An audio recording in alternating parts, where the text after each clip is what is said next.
What's up, everyone? Dennis here from BrotoGP, and welcome to the latest episode of BrotoGP News Quickie. Now, the guys and I have decided to make more use of this segment by providing you guys with quick updates in between rounds of our World Championships. We're going to have Kevin handle all the MotoGP related news. I'm going to go ahead and take care of our World Superbike Championship, while our main man, Racer Rob, handles all of the Moto America news and current events. Like most things BrotoGP, this episode is brought to you by Riders Law. Riders Law is your premier California motorcycle injury attorney, so if you guys ever find yourself needing any kind of legal assistance with a motorcycle-related accident, make sure you hit up Cy and lawyer Rob at Riders Law if you really want to be taken care of. Now, speaking of World Superbikes, first and foremost, spoiler alert, if you haven't watched the latest round of World Superbikes in Magny Cours, maybe turn off this video and go watch it real quick. But if you have already seen it, then you know that Johnny Ray has finally wrapped up his 5th consecutive World Superbike Championship by winning race 2 of the Magny Cours round. Now, I know, a lot of you guys are probably tired of Johnny Ray just winning and consecutively taking the world title every year, but you know, I'm actually inclined to argue that this season of World Superbikes has been the best season that Johnny Ray and his team have had. Because in my opinion, Ray and his team haven't really been tested like they have this season with Alvaro Bautista and the Ducati Panigale V4R to find themselves severely on the back foot for the first half of the season. For a while there, it was pretty much all but a foregone conclusion that Bautista was going to take the title in his rookie year, which is pretty sensational. The last person who ever did such a thing was Ben Spies, and I don't even think Ben Spies circa 2009 had as much wins as Bautista did this year in the Panigale. But you know, as daunting as that seems, what did Johnny do? You know, as a 4-time World Superbike champion, he just put his head down and kept grinding and kept churning out that consistent results, knowing that if you can't finish first, at least finish second. Because just like a race, a championship season is a long battle. And if you want to finish first, you got to first finish. And we've seen that throughout the second half of the season, where for some unknown reason, whether rider or team or both, Bautista and the Ducati squad just wasn't able to actually get the job done with DNFs and crashes and all that for the rest of the remainder of 2019. Now, speaking of Bautista and Ducati, what an interesting turn of events for that pairing. At the start of the season, it looked like a perfect marriage between the two, with them winning the first 9 races within the first 3 rounds of the championship. In all the years that I've watched World Superbike, I've never seen such a dominant performance right out the gates from any kind of team or rider.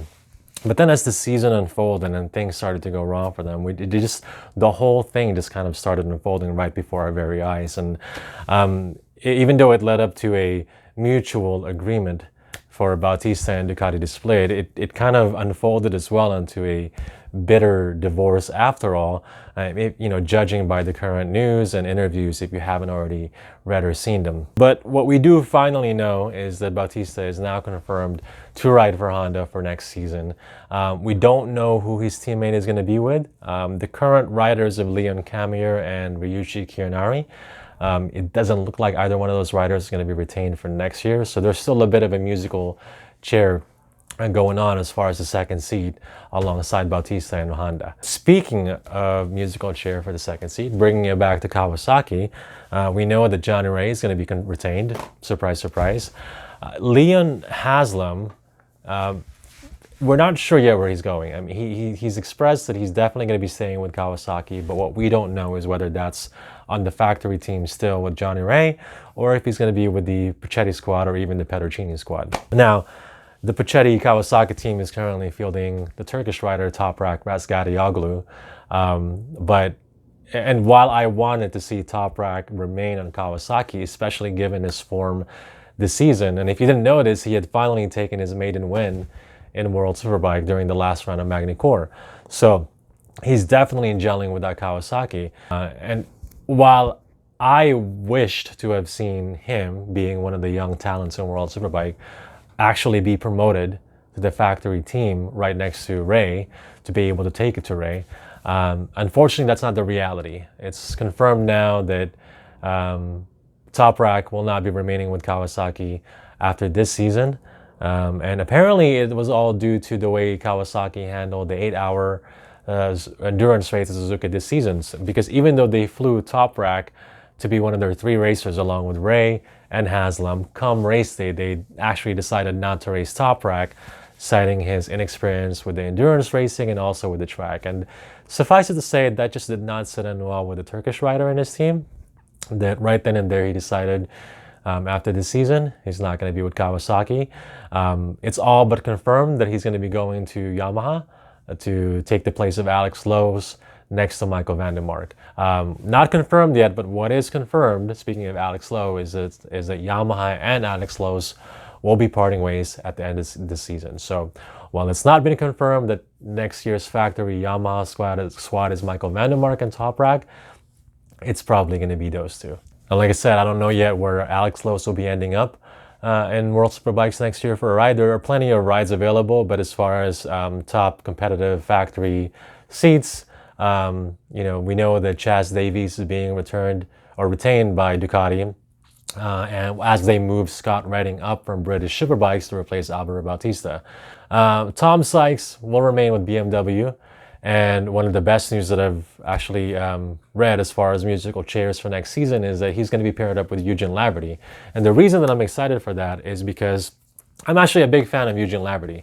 Ever since he came into World Superbikes from World Supersport, he was competitive right out the gates. And whether that was riding the Yamaha R1 or even riding the Aprilia and even the long in the tooth Suzuki, I can't remember what year it was, but you all remember that round 1 in Australia where Eugene Laverty just decimated the field in a long in the tooth Suzuki GSX-R 1000. So I've always been a fan of Eugene Laverty. Like I said, I've watched him since World Supersport.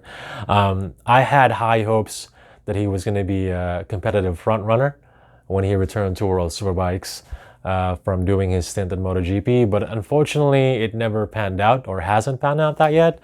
I'm not quite ready to put it on Laverty yet, as much as I am the fact that he's found himself on not quite a competitive package as far as a bike and a team. So hopefully now being teammates with Sykes for next year onward on the BMW, on the 2nd generation BMW S1000RR, we're going to finally see the old competitive Eugene Laverty that I know and have always followed. So best of luck with Eugene and BMW. Obviously he's always going to be a bro at BrotoGP, one of the first world-class riders who's rocked our t-shirt. So always going to be a fan of Eugene Laverty. Wish him luck with BMW next year next to Tom Sykes. So there's so much more things to talk about as far as World Superbike news, but the season's not over yet. And this is supposed to be a quickie, so we're going to leave it at that. If you have any opinions or thoughts on the topics that I brought up, or if there's anything else you want me to discuss for the next episodes, let me know in the comments, and I'll try to answer them in the next coming episodes. Until next time,